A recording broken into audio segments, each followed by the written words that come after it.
আপনারা আমাদের যদি চালু না রাখেন তাহলে সার নগদ টাকায় কিনে কৃষকের মাধ্যমে বাকি দিন আমরা যদি সেই সার যদি ডিলারের মাধ্যম থেকে বাংলাদেশে অনেক ক্ষতিগ্রস্ত হব এবং আমাদের সংসার চালানো বা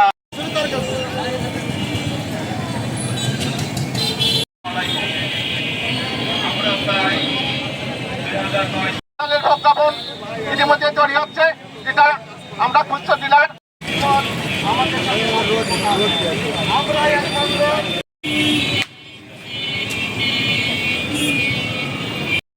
বাংলাদেশের কৃষক ক্ষতিগ্রস্ত হবে।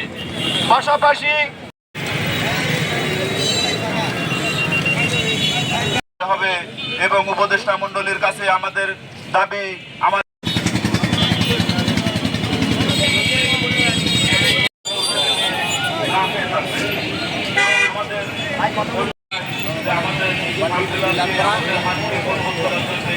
ছাড়া আমাদের বিকল্প আর কোনো পথ থাকবে না। তাই আপনাদের প্রতি সরকারের